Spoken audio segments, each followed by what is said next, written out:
Going for a 4-4-2.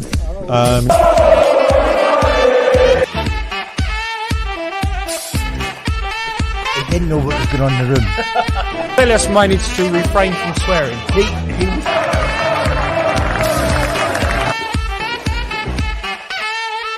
He said, if you've got a problem with me, let's sort it out in the gym.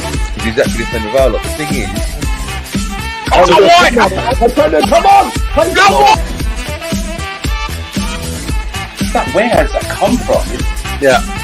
They brought to the door. Look at What a performance! The guys. That we ruled off quite stupid things like that. Live from South Space at the supporters club. Right. No, he was getting a bit tired, I thought. Come on! Here we go! Come on! Come on!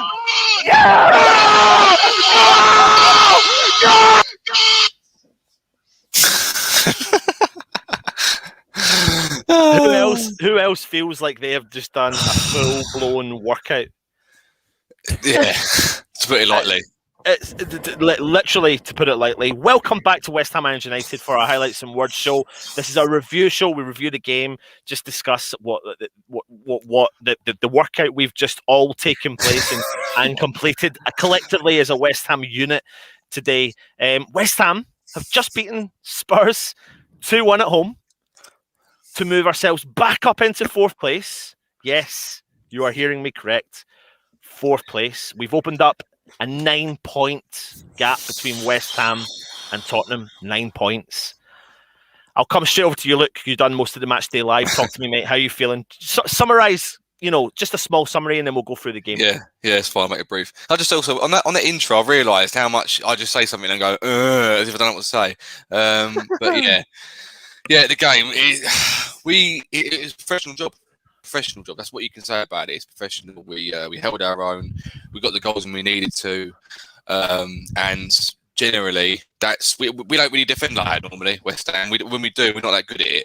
So to defend like that for more or less a whole half is spectacular. And the Spurs just couldn't get past us. We had a bit of luck as well, but generally, professional job, and we got the result. It's a repeat really for the whole season. Jake, you're buzzing, mate. Talk to me. Oh, well, it was a heroic defensive performance because I think we got the goal early, fantastic, and then they piled the pressure on. And they and then going into the second half, they kind of did the same, and they had about 5 of their deadly. Is that my echo there? Don't worry, I don't think anyone can hear it. There is an echo, but I don't think anyone who watches, because you were watching earlier on, Jake, and you couldn't hear the echo, could you? No, I couldn't. Right, okay. Right, so don't worry about it. It's a bit off-putting, but it's we'll get by it. Yeah, and they literally put their. I think they had Moura, they had Kane, Ali, Son, all of them on, and we defended like absolute troops. We were superb defensively. It was amazing. Yeah, absolutely. I mean, listen, I can't literally get my head around it. I'm really struggling to actually do this video for you today because it was such a workout. Do you want me to do it? Do you want me to do it? Do you want me to take over? I'll host it if you want. Well, it's up to you. If you want to, you can go for it. I'm not bothered, mate. Look, I think we all. Let's look at the comments, right? Because people were watching that video with us, and they were going through the emotions just like we were. I think we've reached a point now where we don't even have to play that well, and we're getting results. But that today was a test of how much metal we've got and how much we can actually withstand from a team that's just sort of pressurising us.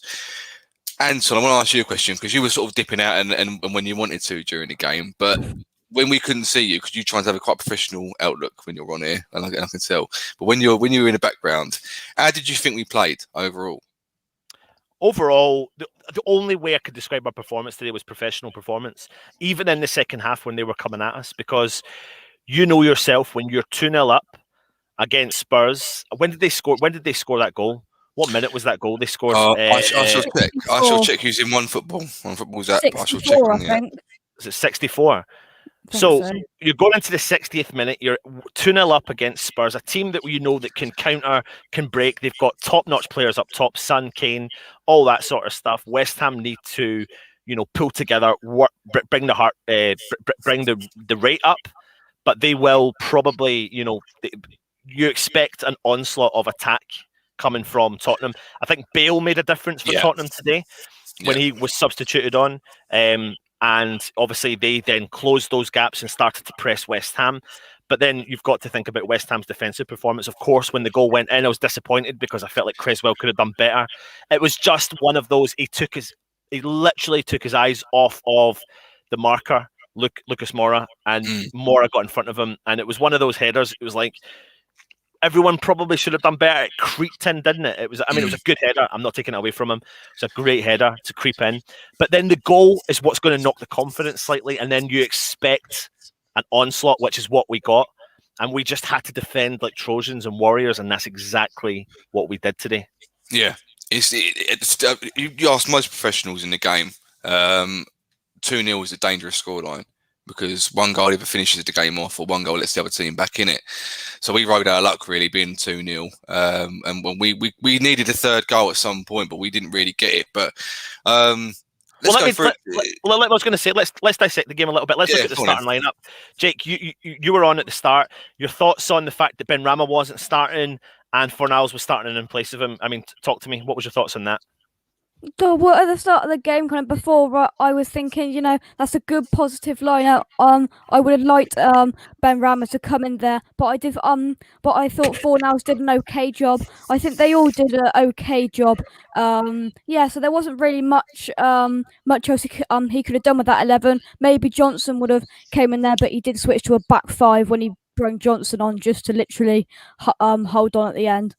Yeah, absolutely. And then, of course, look, Antonio's inclusion in today's game. At first, I think we were all panicking about it. But talk to me. I mean, within 5 minutes, West Ham went 1-0 up because thanks to Mikel Antonio, it was a great ball in. Yeah. He's hit the ball. Lloris has saved it, but it's parried it out to Antonio. He stepped up and tapped the ball into the back of the net. Yeah, Antonio actually looked fitter than he has done for the last few months, which is a good sign. And he was putting himself about a bit. But the first goal was obviously a mistake from Lloris, and he's finished that off, and he's capitalised it, which is what all good strikers do. And he had a hand in the the way we played after that, and he sort of carrying himself. But I think because we weren't pushing on that much, he wasn't being marked up as tightly by the defenders. He seemed to have quite sort of a free range today, but there was almost like no point in doing it because we were defending so much, we weren't attacking so much. There wasn't much of him, didn't need to influence the game as much. But a game like that is perfect for him because he hasn't got to be the top man. Lingard was at times, Lingard and Benrahma, especially in the second half, were the guys who were sort of pulling us forward and making things happen. So Antonio didn't need to be the bull in the china shop, the guy running the show up top. He was just doing his job, and it was a really perfect game for him in that respect. So he looked fitter. He didn't look like he pulled up at any point. He always looked fresh. Unfortunately, he didn't really get a chance to have a shot on goal, but I'm sure if he did, he would have scored again. So I'll hold my hands up. I didn't want him to play, but this is why Moyes knows more than me. And Jake, it wasn't like we once we went 1-0 up, we sat back and invited them to come forward. We did press.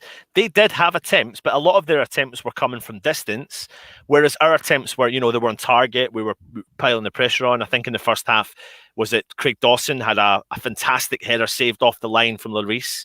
But we were pressing, we were putting the pressure on. Lingard was, and we've seen comments at half-time, people were talking about how Lingard has never had his chance to run at their defence, but as a whole, how did you dissect the first half? And we went in at halftime 1-0 up. Well, I think that the first 15 minutes, I thought that we were on top. We got the early goal, and I think that really did boost us. But then from that kind of 15-minute mark, we didn't really shut off. I thought they just completely kind of piled the pressure on us, I thought, and they just had complete control from that moment onwards, really, from that from the about the 15th 20th minute. But we yet again we defended well. We sat here at half time thinking, can we kind of cope with that amount of pressure for another 45 minutes, and we did, with more pressure. So yeah, it was obviously, but the only thing that mattered, we went in 1-0 at half time. Yeah, absolutely. Looking like Jake said there, we've gone in at half time. We were on here talking about would we see any changes. I was for one for not making any changes, but what we saw Tottenham do was make a double sub, bringing Doherty and Bale on, and Bale did have an impact for them, really, didn't he? Yeah, he did. He was the one that was pulling the strings on the right hand side and making himself more lively. And I think that's probably what sort of put the shits up us a little bit. We were sort of, I thought we were quite comfortable with dealing with Lamella. And when he come off, Bale just he has a different sort of engine to him, if you get what I mean. And his balls into the box were causing trouble for us. But we dealt with them as we did. But Bale's been out of form for a little while. I mean, it's just typical that he starts to get out of form as we played him. But luckily, he didn't have that much of an impact because we won the game. He didn't score a goal or anything. So, yeah, for it's taken him a while to get his rhythm going, but it looks like he could be getting back into form for Tottenham. But luckily for us, it wasn't in this game. So played well, but not well enough. Yeah, absolutely. Jake, we started off the second half how we started off the first half. Lingard collects the ball in the middle of the park, plays in a nice bit of football between him, Antonio and Fornals. He drives forward into the box, smashes the ball with his left foot into the bottom left-hand corner, and West Ham go 2-0 up against Spurs at home. Talk to me about the goal, because we know it was controversial because then it went to VAR. They were testing to see if someone was offside. It was never offside, mate, and they gave West Ham the goal 2-0. Talk to me. Oh, well, it was a straightforward decision from the VAR men. I thought it was a superb finish from Jesse Lingard. How he got the ball and he slotted it into the bottom corner. It was absolutely superb. He did the iron sign there. I mean, we didn't really know what he was kind of. Yeah, that's good. We didn't really know why they gave it offside. I think the geezer on the with the flag kind of Fornals touched it, but Fornals didn't touch it, and it was legitimately onside, and it was a goal. And then they went down and they did another celebration, and yeah, it was happy day. Yeah, it really, really, really was, wasn't it? What are you going to say, Luke? This is where VAR comes good. This is where VAR overturned it.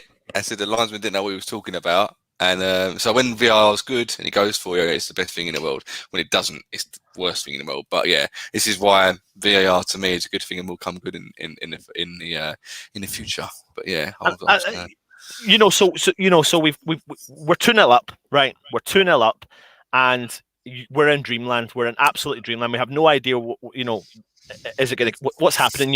What are we going to do? Are we going to keep pushing forward, or are we going to expect the pressing from Tottenham? To be honest, we fully expected probably the pressing, and maybe that West Ham could counter, and we did get that pressing from Tottenham, didn't we, Jake?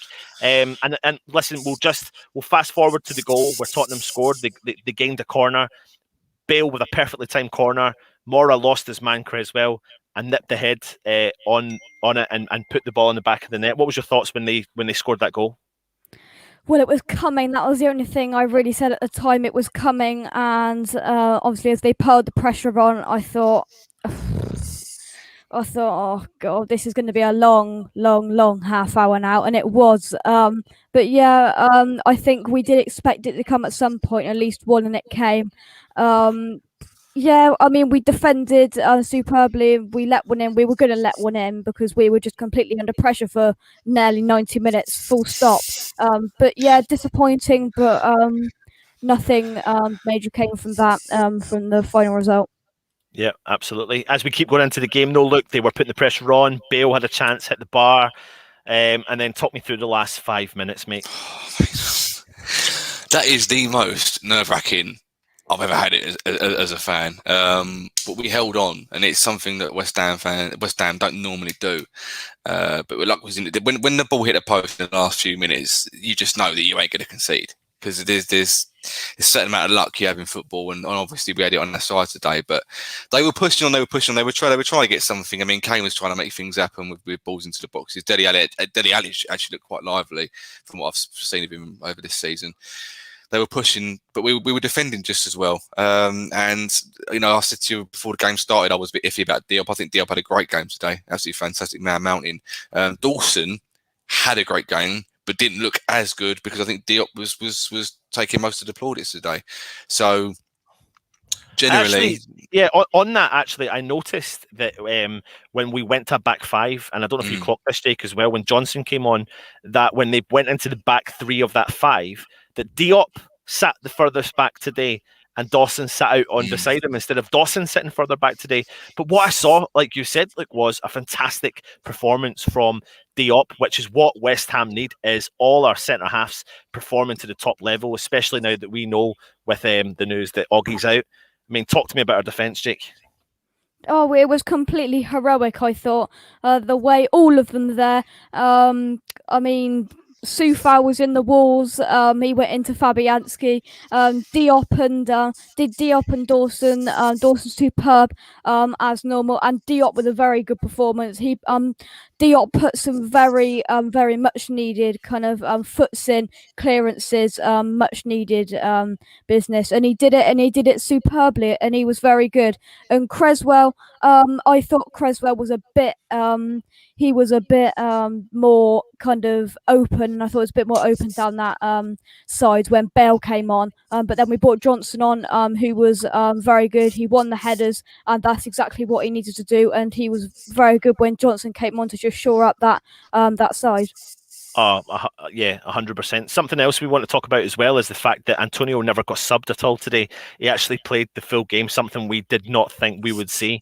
But I mean, we've got to rate him today. Look, I mean, how do you rate him?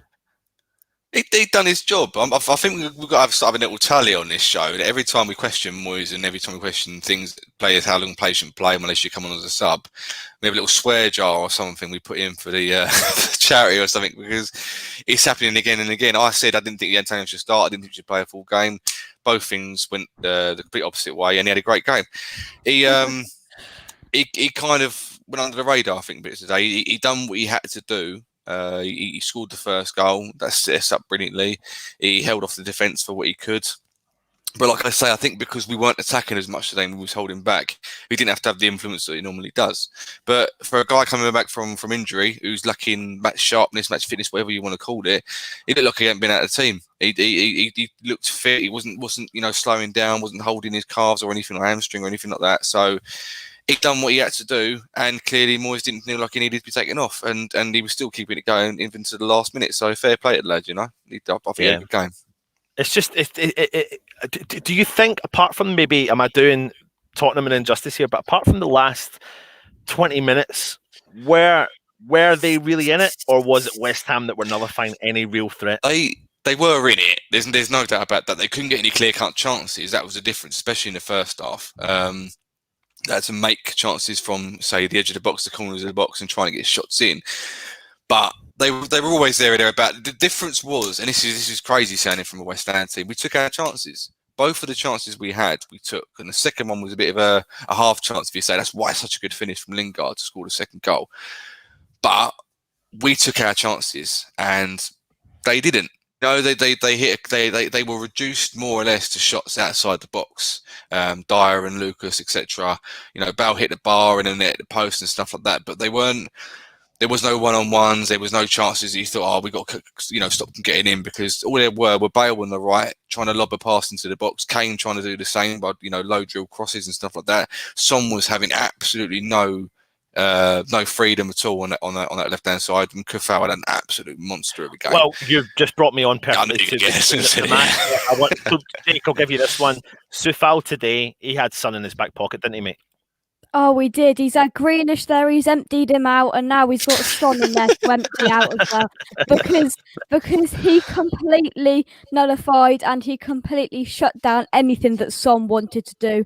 And he was superb. He really was. Just like all of them in that back line. I think he shut Son down completely, and it frustrated Son. I think it really did.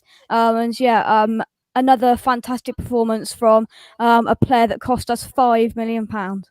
Yep, definitely a good way to do it. I mean, he really did. He's a solid fullback. And what? Go on. Can I just interject there quickly? If anyone, not that they will be, but if anyone's listening from Talk Sport who said that West Ham fans were moaning when we signed Soufal for £5 million, is completely wrong. I don't know anyone who complained. In fact, we were actually quite impressed that we managed to get a player like him for 5 million. And because he was Czech and played with Souček, we knew he was going to be quite a decent player. We didn't know how good he was going to be, but he turned out to be extra good. But these comments from TalkSport just annoy me because they're complete lies. And like you say, Jake, 5 million is an absolute bargain for Sufal. Just a shame we didn't get him when he was a bit younger. That's all. But he'd been an absolute bargain. At one point, though, we thought we were panicking when Souček obviously went up for that header and he cut his eyebrow. But listen, the thing I'll say about what Souček and what I saw today from every West Ham player, when he went up and he headed the other player, the two of them clashed heads. If you look back at the replay, they both fall to the floor. The ball's still in play. I'm surprised the referee didn't blow the whistle and he didn't. Yeah. Tottenham were on the attack. Souček stood up to protect that goal. And he was an absolute warrior. And the minute that West Ham cleared it was when he fell to the floor again. The guy is an absolute machine. And between him and Rice, it's making the massive difference at West Ham, isn't it, Jake? It is. And I mean, I did watch that on the replay as well. He was down and he still got back up. I tell you what, those two Czech guys, they are made of tough stuff. Because him an absolute warrior there to get back up and the geezer in front of him, don't know who it was, blocked it, but that could have been another goal saving block there. Just to have the awareness and just to have the kind of the knowledge to get back up and try and save a goal. It's just I love the man. And then what was it? Fabianski comes out, smashes into Sufal. Sufal goes down. I don't know if he was potentially complaining about potential broken ribs, but the man got up and just the two Czech warriors, mate. The two Czech warriors. But how do you describe Fabianski's performance today? I thought he was decent, very decent. Yeah, go on, Jake. Nice thing. Yeah. He did make a few very good saves. And what shows you a class keeper is for some of them, that kind of he could have parried away straight to Spurs to tap him, but he kept hold of the ball when that kind of came across. A few really good saves, and I think that another very good performance from Fabianski as per usual. Yeah, absolutely. Lads, did you see it when Fabianski clattered Sufal? How protective Souček was. Yeah. He was basically having a go at Fabianski, and Dawson was like, "Leave him alone." He's like, He's going, okay, that's fine. It's like, you can tell they're best mates. I'll tell you what. I'll give you some stats of the game. Possession was 68.8% to Tottenham to West Ham's 31.2. So we'll just call that 69 to 31 in favour of Tottenham. That's really is that the only one we really care about? Really, is it? Let's have a look here. Tottenham had 558 passes to West Ham 252. Their passing accuracy was 83% to West Ham 62%. Let's have a look here and see the attacks. There was obviously the 2-1 in terms of goals. They had 20 shots. West Ham had 4. They had 4 on target, and West Ham had 4 on target. So, I think I remember particularly in the first half that a lot of their shots were coming from distance. And if you remember also, there was plenty of Rose Ed shots. Yeah. As well, that came from Spurs. But I'm going to read you out some other stats, which is West Ham will spend the night within the top 4 places in a top flight campaign after at least 25 matches have been played for the first time since the 85 and 86 season, when we finished the season in 3rd. West Ham boss David Moyes has earned his first ever win against Jose Mourinho in all competition at the 16th attempt. What a win! Come on! What a win! Amazing win. That just shows you what determination gets you. Simple as that. Yeah. Petition's overrated anyway, isn't it? Let's face it. Yep. Yeah. All that matters is the goals. I don't care about the stats. Absolutely. Antonio scored 5 Premier League goals against Tottenham. And Jesse Lingard, now the man himself, I'm going to talk about him before we head, scored 3 goals in 4 Premier League games under David Moyes at West Ham, as many as he netted in his 36 total league appearances under Solskjaer at Man United. Talk to me about Jesse Lingard and what difference he's making, Luke, and then I'll pass you over to Jake. Yeah. I'll sum it up. I'm not going to get too much into it, but he has been a revelation, if you like, but a revelation in a season that was already going well. But he's added that bit of spice that we needed, and you can see it when he goes forward. He's always looking up. His finish today, it's underrated. It's his weak foot. It's his left foot. and he's bent it in from the side of the box, and it's a fantastic finish. He's just. He helps. I think he helps Antonio out, and you can see the link-up play between him, Ben Rama, and Fornals was there today. Obviously, no Lanzini, but he's got that, top team kind of mentality that you always attack, and when you do something, you've got to pull off free. There was a few times where there's a few misplaced passes for him, there's maybe behind him from Fornals, etc., and he was like having to go, like, what is that? And this is a time when everyone looked really good. Everyone looked really, solid and anything about themselves. So he's been fantastic, and long may it continue. And he can only improve. He's 28. He's actually in his prime. He's 28 years old now, in his prime. So we've got him in his prime now. I'm just hoping the loan deal gets made permanent because he's looking worth it at the moment. So. Absolutely, Jake. Oh, well, his finish. Let's start with that. Top class finish. I mean, he just looks sharp. I mean, just from throw-ins. I don't know whether you noticed it as well. Before Lingard was there, we didn't give nobody an option at a throw-in, and he's just there. He's buzzing around. He's loving it. He's playing football again, and that's all he wants. And he's absolutely superb. The way he's just everywhere. He seems he's on the right, in the middle, on the left. He's just everywhere, buzzing around. And very good performance again from him. Yeah, absolutely. Who is your man of the match? Get in the comments, but I'll give this one to you, Jake, first. Who's your man of the match today? It's between Diop or Soufal. I said in my video Soufal, so I'll go Diop then, just to mix things up a bit. I'll go Diop. I thought he was superb. I mean, we all had our kind of half doubts about Diop, whether he's going to have a great performance, whether he's going to be able to get up to the standards that Ogbonna or Godbonner set. But he's just my one of them actually. Yeah. I think that Diop was superb. As I said earlier, he put some very, very much needed clinical foots in, and just superb. Yep, and same to you, Luke. I was going to say Soufal. I think Rice had also did a very good game, but because I was very unsure about him before the game started, Diop, he didn't put a foot wrong throughout the whole game, and he more or less kept Kane quiet at a major time. So for me, hold my hands up, humble pie's in the oven, he's cooking. It's going to be Diop for me.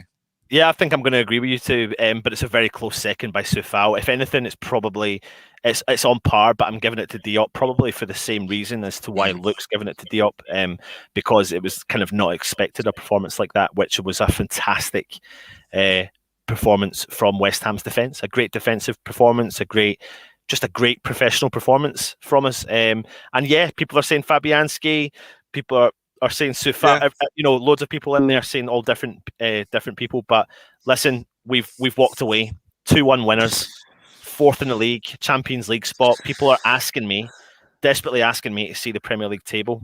So are you ready for this? You ready for this? All right, here we go. Let's have a little swatch of this bad boy. There you go. Enjoy while you can. I was going to say enjoy what you can, but I mean we're enjoying it pretty much all the time here, lads. See, we're only 9 points away from Man City. So let's just dissect this a little bit. Let's look below us first, okay? So you've got Arsenal down there in 10th place with 34 points. West Ham on 45. We're 11 points ahead of Arsenal. Aston Villa. Let's move on from them. Tottenham, Spurs. 36 points, West Ham on 45, 9 points clear of them. Everton on 40 points after beating Liverpool yesterday. We're 5 points clear of Everton. We're 5 points clear of the current holders of the Premier League table and 2 points clear of Chelsea. Just above us, we are 1 point away from 3rd place, Manchester United, 4 points away from 2nd place, Leicester City. But listen, lap it up, love it, loving life, enjoy it, because that is exactly what it's all about. Leicester winning 2-0 as well in a minute, so yeah, hopefully Aston Villa get out a little bit there, but can't ask for free game really. Completely lost for words, just completely lost for words. That last 5 minutes was the enough for me to put on my Strava workout app. I've done a full blown workout for the whole year. Going. Yeah. So listen, go and enjoy the night, enjoy match of the day tonight, celebrate. Keep an eye on our socials because I'm pretty adamant Luke's going to be having a little mess about with some of these funny memes that he does, memes, whatever he calls them. Yeah, I'll get on it. I'll do some of the bit. I'll see what I can find. He's typical. Head across to Jake's channel, West Ham Unofficial. Great commentary, Great opinions, Jake, from yourself. West Ham Unofficial. Go and hit that subscribe button.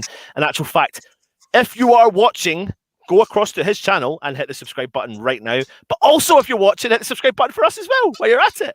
Gotta take it, gotta do it, because Jake's part of the team, and that's what it's all about, Jake.